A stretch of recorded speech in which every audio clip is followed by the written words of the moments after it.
Hello, and welcome to another episode of Explore Spiritism on Kardec Radio. In this program, I share teachings, resources, and reflections to help you along your way in your exploration of Spiritism. We're going to begin a three-part presentation where we'll see what it would look like if three different individuals, a critic, a skeptic, and a priest, were to sit down for a chat with Allan Kardec. These are three dialogues found in a book by Kardec himself. Tonight, in the first of three parts, I'm going to tell you about that book, and we're going to dive into the first dialogue, a conversation between Kardec and a hopeful critic. So on that note, let's begin.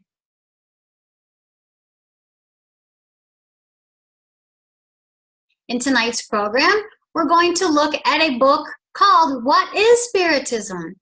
It is a book by Allan Kardec, not necessarily one of the books that we officially call part of the codification per se, but it was written and published by Kardec himself. Kardec had already, put out several works, and in them there's an abundance of information. So he used this book as a way to kind of go back and offer an explanation, introduction to what Spiritism is all about. I am going to read to you from the prologue or preamble of the work, and actually I'm going to start from the end because you'll see Kardec says there, in order to respond summarily here and now to the question formulated in the title of this work, we will now state. Spiritism is simultaneously a science of observation and a philosophical doctrine. As a practical science, it consists in the relations that can be established with spirits. As a philosophy, it entails all the moral consequences that result from those relations. And the book is divided into three chapters. We're going to focus primarily on the first one, which is a series of dialogues. These are conversations between Kardec and a critic, a skeptic, and a priest. Kardec wrote these out as kind of, they're imaginary conversations, but they are based on the questions, comments, even criticisms that Kardec was accustomed to receiving. And so they're based on a true story kind of thing. Well, to get an idea of where Kardec was going with these conversations and actually with the book itself, I'm going to go back and read more from the prologue, actually from the beginning. Kardec says there, people who have only a superficial understanding of Spiritism will, of course, be led to ask certain questions about it. And a thorough study would certainly provide the answers. However, these individuals often lack the time and frequently the willpower to undertake an ongoing study. Before doing so, they will at least want to know what they are dealing with and if it is worthwhile to concern themselves with it. We can understand that, right? Especially with all the information coming at us nowadays from all different directions. We want a little bit of an idea before we dive into a deep study. And so he writes, therefore, it seemed to us that it would be useful to provide in a concise form the answers to some of the fundamental questions asked of us every day. For the reader, this will comprise a preliminary initiation, and for us, it will save us from constantly having to repeat the same things. So, again, like I said, in the first chapter, we have these dialogues. Well, Kardec describes that as using dialogue form to answer the most common objections of those unaware of the doctrine's primary fundamentals, as well as to refute the main arguments of its opponents. This format, he says, seemed the most suitable because it does not involve the dryness of the dogmatic form. And this is really interesting because this chapter in particular, in its conversational form, is different from Kardec's other works. They are detailed studies. Yes, Spirit's book is question and answer, but those are those are questions that Kardec and others pose to higher order spirits and their answers. This is different. It's between Kardec and those characters or individuals, and it's more conversational. We know how great this format is for digesting information because we have so many interviews and talk shows and things that we consume through TV, internet videos, the social media, where this kind of thing is becoming even more common. In the Spiritist arena, we have the program Spiritist Conversations hosted by Dan Assisi. I highly recommend that if you're not already following them, because it's so helpful to learn through the back and forth exchange of two or more individuals. Helps us to really digest new information or even reflect on things that we're familiar with but might see discussed in different ways with different perspectives. So before I get into that chapter 1, I want to let you know what else is in this great book that I personally found super helpful when I was studying Spiritism. So I'm going to read what Kardec himself says. And he writes, the second chapter is devoted to a succinct exposition of the science's practical experiments, to which, in the absence of a complete study, novice observers should direct their attention with full knowledge of the facts. In a way, this chapter forms a summary of the medium's book. Most often, objections arise from preconceived wrong ideas concerning something one does not understand. To rectify such ideas means to anticipate the objections, the goal of this little section.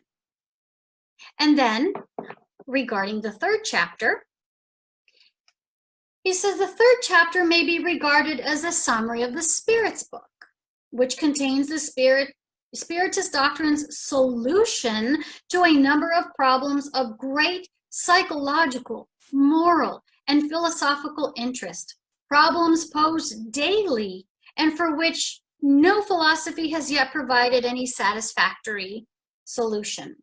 If we try to solve them using some other theory without the key that Spiritism furnishes, we will realize that Spiritism's answers are still the most logical and those that better satisfy reason. So, in summary, and before he gets to that last section that I read at the beginning, he says, this summary, meaning the book in its entirety, is useful not only for beginners who will be able to draw the essential notions of Spiritism from it in a short amount of time and without much effort, but also for its adherents because it will furnish them the means to respond to the main objections that will never cease to be raised, and because they will find here at a glance and under concise form the principles that they must never lose sight of. So, hey Spiritists, this is also a book for us. It's not just for beginners. And by the way, this is not just a short little book with a teeny little introduction.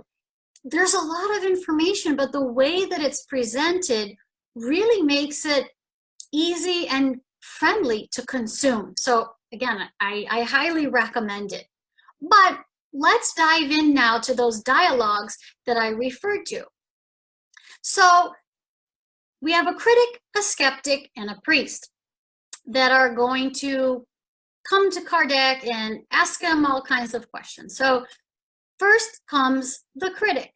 Let's look at the profile of the critic. This is an individual who plans to write a book in the critic's own words and openly admits that, you know, with the way that they see things, they cannot accept the reality of the phenomena. They think it's all imaginary. But the critic says, I'd be convinced if you could give me unquestionable proof, and tries to convince Kardec that it would behoove him to prove to him or convince him of the, true nature of this phenomena and of the teachings, right? That it would help Kardec's cause. And so basically his or her, the critic's ask, is to be able to attend 1 or 2 sessions. Now, to summarize Kardec's beginning commentary and answer to the critic's first statements, Kardec basically says, you think 2 meetings are enough, for you to learn all about Spiritism and to find the proof, so to speak, that you're looking for? He says, it took me over a year myself to be convinced. But then he tells the critic, look, anyway, I'm not here to convince anyone. And he says, go ahead and publish your book. Quite frankly, you'll probably only draw more attention to that which is being attacked. And when asked if the criticism is worthless, Kardec says, no, criticism is not without merit, but criticism, critiquing per se, is neutral. It is judging and discerning without preconceived notions, which is not what the critic in this dialogue was attempting to do. And then he says, but even then, even if you're critiquing without preconceived notions or opinions or hypotheses, you at least have to have a knowledge base from which to analyze that which is presented to you. So at one point he says to him, allow me to say that your plan is exactly the same. As if you were to say to one of the members of an observatory, right? Like, let's say he says you have no knowledge of mathematics or astronomy, and you're going to say to members of an observatory, sir, I'd like to write a book on astronomy, and what's more, I'd like to prove that your theory's wrong. But since I don't know the first thing about the science, I need you to let me look through your telescope once or twice. That should be enough for me to know as much about it as you do. And Kardec says, look how, not in his words, but basically summarized, like, look how ridiculous what you just said to me is. You would need a long period of study to really understand what's going on, and even to be convinced, even if you saw something right before you. So later in the chapter, and by the way, I'm just going to give you little snippets from these conversations to give you an idea of the approach that Kardec assigns to each individual and how he answers. And then later you can go back and read the book yourself, and there's so much to learn from them. So, later the critic says, okay, yeah, but what about the charlatans? I'm convinced of them. So he says, the critic says to Kardec, please don't think that I arrived at my opinion lightly. I've seen the tables turn, and I've seen them producing the raps. I've seen persons who were supposedly writing under the influence of spirits, but I'm convinced that they're just charlatans. So Kardec, interestingly, doesn't get into it right away. He says, oh yeah? And how much did you pay? The critic says, why, nothing, of course. And with a little bit of wit here, Kardec says, well, they must have been an odd breed of charlatans, and they will give new meaning to the word.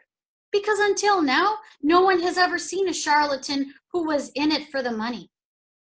If some hoaxer happened to want to entertain himself once, would it follow that other persons were in association with him? And he says, I will admit that someone might pull a hoax once, but if a hoax goes on for months and even years, I would say that it's the hoaxer who's being duped. He explains to this critic that even if, you had some charlatan who, whether or not they're taking money, even if they're able to consistently produce this kind of phenomena, he says, just because there are persons who sell adulterated wines, as an example or analogy, that doesn't mean that there's no such thing as pure wine. Spiritism is no more responsible for those who misuse its name and exploit it than medical science is responsible for the charlatans who sell snake oils, or religion for the clergy who abuse their ministry. He clarifies, saying that due to its newness and very nature, Spiritism may lend itself to abuse. However, it has provided the means of recognizing it by clearly defining its true character and by refusing to have anything to do with those who exploit it or divert it from its exclusively moral objective in order to make it a trade, an instrument of divination or pointless experimentation. And then, you know,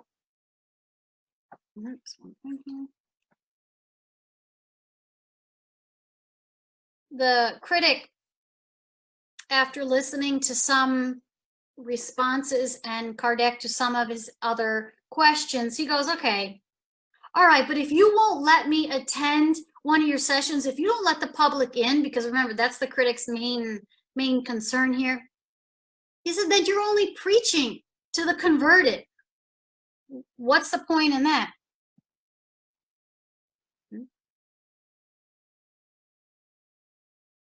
But Kardec says, you know what? Conviction is only acquired over time through continual observation and with special attention.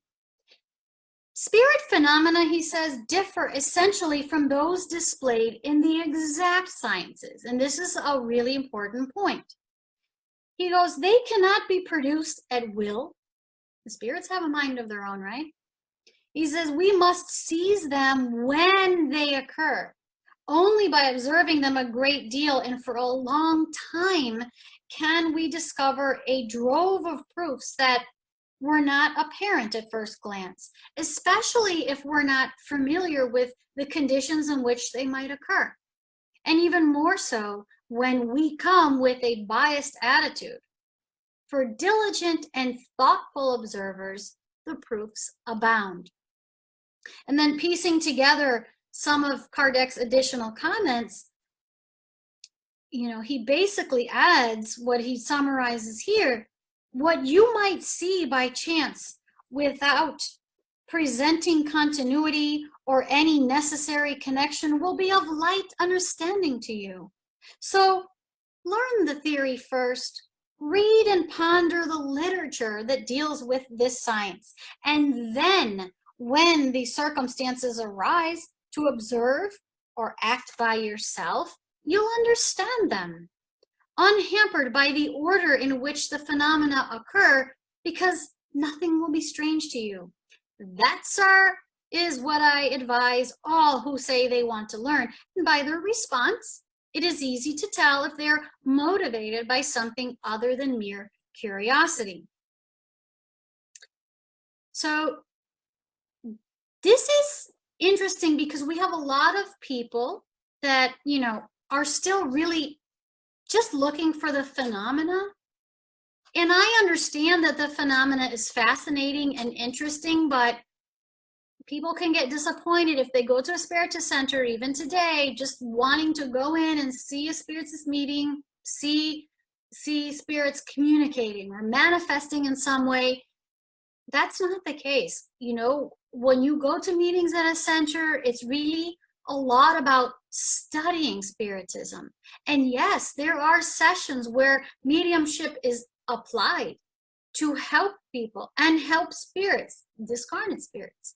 But in order to participate in one of those sessions, you need to study and really understand what's going on, what the purpose and objective of that kind of work is, and you need to embrace both, you know, the science and the philosophy and the vision and practice of Spiritism according to the works of Allan Kardec. So this commentary right here helps to explain why that is the case. Now, The next series of dialogues come with the skeptic. And we'll start with the skeptic in the next episode. That's it for tonight. I hope you've enjoyed the presentation so far, and I'll see you again in a couple of weeks. Thank you so much. Have a great night, and God bless.